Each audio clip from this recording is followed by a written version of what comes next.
हाय, मैं हूं mister reliable और आज मैं दक्षिण कोरियाई उत्तरजीविता नाटक स्क्विड गेम के 7वें और 8वें एपिसोड की व्याख्या करने जा रहा हूं, जिसे वीआईपी और फ्रंटमैन कहा जाता है। चलिए शुरू करते हैं और अपना समय और पैसा बचाते हैं। आखिरी एपिसोड का अंत एनोम और अली के क्रमशः गिहोन और सांगवू के खिलाफ खेलते हुए मारे गए। अली को स्टाफ द्वारा एक ताबूत में डाल दिया जाता है, जबकि खेल जीतने वाले खिलाड़ियों को वापस कमरे में ले जाया जाता है। डियोक्सो पहले कमरे में आता है और माइनो को शांति से अपने बिस्तर पर आराम करते देखकर हैरान रह जाता है। वह उसका और उसके गर्व का मजाक उड़ाती है कि उसे खेल नहीं खेलना पड़ा क्योंकि उसे एक साथी नहीं मिला। डॉक्टर की मौत के बाद खेल का सबसे महत्वपूर्ण उद्देश्य निष्पक्ष होना है। यही वजह थी कि उसे पार्टनर नहीं मिला और माइनो को बख्शा गया। अब दूसरे कमरे में केवल 17 खिलाड़ी जीवित हैं। ओवरसियर को वीआईपी का फोन आता है कि वे आने वाले हैं। कॉल के बाद ओवरसियर अपनी बंदूक लेता है और जून हो को बाहर आने के लिए कहता है। जून हो ने गलती से फोन को रिसीवर पर पीछे की ओर रख दिया था, जिससे उसकी उपस्थिति का पता चल गया।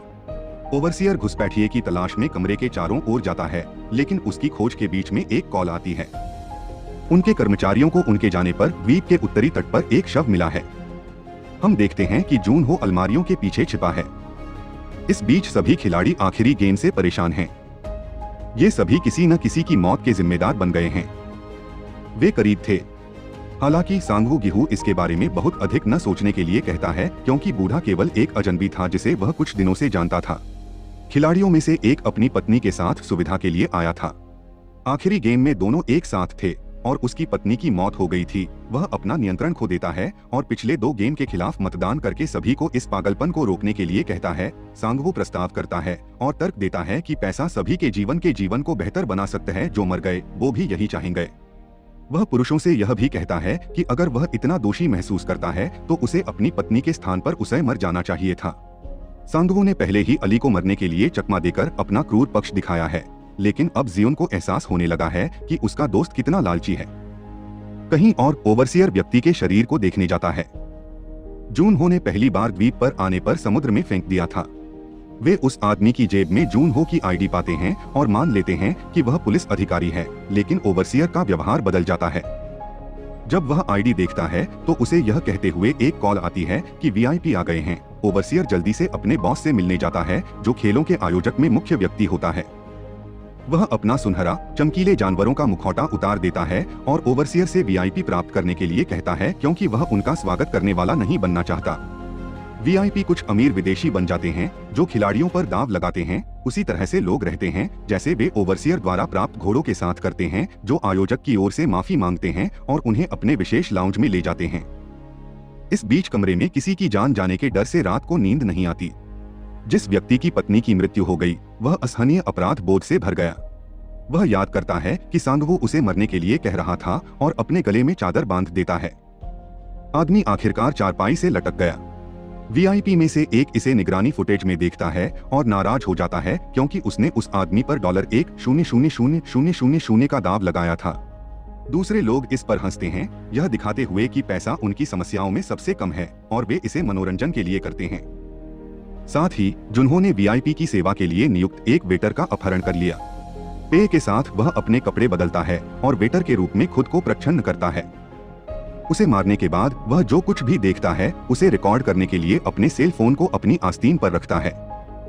इस बीच खिलाड़ी अलार्म से जाग जाते हैं और देखते हैं कि एक ताबूत अंदर लाया जा रहा है। वे अंत में देखते हैं कि इससे पहले कि वे समझ पाते कि क्या हुआ, उस आदमी ने खुद को फांसी लगा ली। वहां 5वें गेम के लिए बुलाया गया। वीआईपी खिलाड़ियों को देखते हुए भव्य लाउंज में आराम करते हैं और यह तय करते हैं कि उन्हें किस पर दाव लगाना चाहिए। जून हो जगह में प्रवेश करता है और एक विकृत वीआईपी की नजर उस पर पड़ती है। वह जून हो को पास बुलाता है और उसे पास रहने के लिए कहता है। इस बार खिलाड़ियों को फिर से खाली सफेद कमरे में लाया जाता है, लेकिन इस बार उनके सामने 16 पुतले रखे हैं, जिनमें से प्रत्येक में एक नंबर है। उन्हें यादृच्छिक रूप से किसी एक को चुनने के लिए कहा जाता है। हर कोई बीच में जाने की कोशिश करता है, क्योंकि आगे या पीछे होना जोखिम भरा है।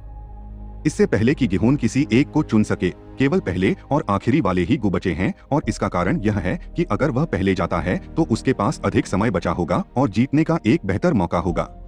वह पहली बार लेने वाला है जब कोई अन्य खिलाड़ी उससे पूछता है कि क्या वह कर सकता है। एविडेंस डैड गे हिजड़े सेप्ट और बहुत आखिरी लेता है। फिर उन्हें उस स्थान पर लाया जाता है जहां वे खेल खेल रहे होंगे। इसमें कांच के कई पैनलों से बना एक पुल है जिसे उन्हें पार करना है, लेकिन कुछ कांच टेम्पर्ड हैं, इसलिए जब खिलाड़ी उस पर कदम रखता है तो वह टूट जाता है, जिससे व्यक्ति की मौत हो जाती है। पहला स्थान प्राप्त करने वाले व्यक्ति को पहले जाना होता है और इसलिए उसके जीतने की संभावना बहुत कम होती है। पहले वह अपने भाग्य को स्वीकार करता है और आगे बढ़ता है, लेकिन अपनी दूसरी छलांग के साथ अपने कयामत में गिर जाता है। इसी तरह दूसरा आदमी तेजी से कूदता है, पहले कुछ चश्मे पर, लेकिन अंत में गिर जाता है। कुछ देर बाद यह पुजारी है जो आगे बढ़ने के लिए मुड़ा है। वह हिलने डुलने के बजाय अपने पीछे के लोगों को नाराज करने के बजाय भगवान से प्रार्थना करने लगता है। उसके ठीक पीछे वाला व्यक्ति उसे धक्का देने की कोशिश करता है, लेकिन इसके बजाय वह खुद गिलास से गिर जाता है। पुजारी उसे बचाने के लिए भगवान का धन्यवाद करता है, केवल उसके पीछे वाले व्यक्ति द्वारा धक्का दिया जाता है। सांगवो घबराया हुआ है क्योंकि उन्हें पार करने में बहुत समय लग रहा है, जिसके कारण वह समय पर साबेयोक और गिहुन नहीं पहुंच पाएगा। आखिरकार डियोक्सो से पहले वाला व्यक्ति गिर जाता है, उसे सामने छोड़ देता है। डियोक्सो खुद आगे बढ़ने से बहुत डरता है, इसलिए वह अपने पीछे अपने मिनियन को आगे बढ़ने के लिए कहता है। हालांकि यह आदमी यह कहते हुए सहमत नहीं है कि यह जीवन और मृत्यु का मामला है। इस बीच जो वीआईपी जून हो की ओर आकर्षित होता है, अब उसे अपने पास बैठने के लिए कहता है। वह जून हो के साथ फ्लर्ट करता है और उसे मास्क उतारने के लिए कहता है। जून हो जानता है कि क्या वह इसे उतार देता है, उसका रहस्य उजागर हो जाएगा, लेकिन वीआईपी कोई रास्ता न होने पर जोर देता है। वह उस आदमी को दूसरे कमरे में आने के लिए कहता है जहां उन्हें कुछ गोपनीयता मिल सकती है। आदमी पूरी तरह से खेल की उपेक्षा करता है और दूसरे के पास जाता है। जून हो के साथ कमरा। फिर वह अपना वस्त्र उतार देता है और जुनहो के सामने नग्न खड़ा हो जाता है, उससे यौन अनुग्रह की अपेक्षा करता है। हालांकि जूनहो ने अपनी बंदूक निकाल ली और उस व्यक्ति को अपना मुखौटा उतारने की धमकी दी। वह एक अमीर मध्यम आयु वर्ग के अमेरिकी व्यक्ति जून निकला। वो एक वीडियो रिकॉर्ड करना शुरू कर देता है जिसमें आदमी को खेल के बारे में जो कुछ भी जानता है उसे प्रकट करने के लिए कहता है। खेल में वापस माइनो ग्लास से डियोक्सिस मिनियन को धक्का देता है और उसकी जगह लेता है। उसके सामने जाने के लिए सहमत होने से पहले वह और डियोक्सी एक दूसरे का अपमान करते हैं। वह नहीं चाहती कि वह अपना समय बर्बाद करे, क्योंकि केवल 3 मिनट बचे हैं। वह उसे चलने के लिए कहती है और अपने गिलास पर कदम रखती है, लेकिन आगे बढ़ने के बजाय उसे कसकर पकड़ लेते हैं। माइनो डियोक्सो को याद दिलाता है कि जब उसने कभी उसे धोखा दिया तो उसने उसे जान से मारने की धमकी दी। डियोक्सी उसे अपने से दूर करने की कोशिश करता है, लेकिन वह कांच पर ज्यादा हलचल नहीं कर पाता। अंत में वह जानबूझकर पुल से गिर जाती है, ऑक्सी को अपने साथ ले जाती है। अब अंत में केवल 4 खिलाड़ी गिलोन बचे हैं, फिर सेबयोक, सांगवू और सबसे आगे एक बूढ़ा आदमी है जो 30 साल के अनुभव के साथ कांच बनाने वाला होने का दावा करता है। आदमी अंतर बता सकता है 2 प्रकार के कांच के बीच। जिस तरह से प्रकाश उनमें से परावर्तित होता है, वह आसानी से पहले कुछ गिलास पास करता है, समूह को जीत के करीब ले जाता है। लेकिन वीआईपी को एहसास होता है कि वह चश्मे को अलग बता सकता है और ओवरसियर लाइट बंद कर देता है। वह अब आखिरी गिलास पर है, लेकिन यह नहीं बता सकता है कि जब वह बहुत अधिक समय लेता है तो कौन सा गुस्सा होता है। सांगवू मामले को अपने हाथों में लेता है और उन्हें अपने सामने गिलास में धकेलता है। कांच टूट जाता है और सांगवू आसानी से एक दूसरे पर चढ़ जाता है और जीत जाता है। गोल सेबेयोक जा सकते हैं और वही कर सकते हैं और अंतिम सेकंड में पास कर सकते हैं। एक आरोप में विस्फोट हो गया और शेष कांच फट गया, जिससे विजेता भी घायल हो गए। सांगवू और गिहुन को मामूली चोटें आई हैं, लेकिन साबेयोक गंभीर रूप से घायल हो गया है। इस बीच ओवरसियर एक स्टाफ सदस्य से यह देखने के लिए कहता है कि वीआईपी और वेटर के साथ क्या हो रहा है, लेकिन वे दोनों को गायब पाते हैं। कर्मचारियों को एक ऑक्सीजन टैंक भी गायब मिला, जो दर्शाता है कि घुसपैठिया भाग गया है। ओवरसियर उसकी तलाश में जाने के लिए खुद नाव पर चढ़ जाता है। 456 खिलाड़ियों में से केवल 3 ही सांगवू, सैबेयोक और गिहुन बचे हैं। सबसे पहले कौन आया? उन्हें वापस कमरे में ले जाया गया। इसके अलावा गिहुन ने उस आदमी को मारने के लिए सांगवू को छोटा कर दिया जब वे सब कुछ कर सकते थे। बदले में सांगवू उसे आभारी होने के लिए कहता है कि वह उसके लिए द डर्टी का काम करने के लिए वहां था। वह जिहुनन को इडियट कहता है, जो नहीं जानता कि असल जिंदगी कैसे काम करती है। दूसरी ओर सेबेयोक बिस्तर पर रहता है। 2 लड़ाई के रूप में उसके पक्षों को पकड़कर कर्मचारी कमरे में आते हैं और उन्हें 5 राउंड के माध्यम से बधाई देते हैं और अंत में इसे 6वें स्थान पर बनाते हैं। वे खिलाड़ियों को एक बॉक्स देते हैं और उन्हें कहीं विशेष आमंत्रित करते हैं। सेबेयोक वॉशरूम में जाती है और अपने कपड़े उतार देती है ताकि उसके पेट से निकला कांच का एक टुकड़ा दिखाई दे सके। वह दर्द से उसे बाहर निकालती है और घाव को अपनी शर्ट से पट्टी कर लेती है। स्टाफ द्वारा दिए गए बॉक्स में फैंसी कपड़े होते हैं जिसके अंदर खिलाड़ियों को पहनना होता है। खिलाड़ियों को फिर एक त्रिकोणीय खाने की मेज पर लाया जाता है और एक भव्य दावत दी जाती है। लोग इसे पूरी तरह से खा लेते हैं, लेकिन यह मैं बायच है जो उसकी चोट के कारण मुश्किल से भोजन को छूता है। उनके हो जाने के बाद कर्मचारी उनके बर्तन ले जाते हैं, लेकिन उन्हें चाकू के साथ छोड़ देते हैं। इस बीच जून हो ओवरसियर से भाग रहा है और गलियारे के दूसरी तरफ समाप्त होता है और उसके फोन को आखिरकार रिसेप्शन मिल जाता है और वह अपने वरिष्ठ को वह तस्वीरें भेजता है जो उसने सुविधा में ली थी। लेकिन इससे पहले कि वह भाग पाता, कर्मचारी और ओवरसियर उसे पकड़ लेते हैं। अब वह कर्मचारियों और चट्टान के बीच में है और स्थिति से बाहर निकलने का कोई रास्ता नहीं है। ओवरसियर उसे अपनी बंदूक छोड़ने के लिए कहता है, लेकिन जून हो रुक जाता है। ओवरसियर भी पीछे नहीं हटता। इसके बजाय वह पुलिसकर्मी की ओर बढ़ता है, जिससे उस समय जुन्हो उसके कंधे में गोली मार देता है। ओवरसियर अंत में उसके चेहरे को देखते हुए अपना मुखौटा उतार देता है। जूनो सदमे में जम जाता है। ओवरसियर हो में जून हो का भाई है। आदमी जून हो इस सब की तलाश में है। हो में अपने छोटे भाई पर अपनी बंदूक की ओर इशारा करता है और अनिच्छा से उसे गोली मार देता है। जून हो समुद्र में गिर जाता है और सुविधा में वापस मर जाता है। तीनों कमरे में वापस आते हैं और प्रत्येक अपने अपने कोने में एक दूसरे से जितना संभव हो सके दूर रहता है। गिहुन सैबेयोक के पास जाती है और उससे पूछती है कि क्या वह ठीक है। सैबेयोक ने उस पर अपना चाकू तान दिया सबसे पहले, लेकिन जब वह कहता है कि वह उसे चोट पहुंचाने के लिए नहीं है तो उसे दूर कर देता है। गेन उसे अगले दौर में उसके साथ काम करने के लिए कहता है क्योंकि उसे अब संगवू पर भरोसा नहीं है।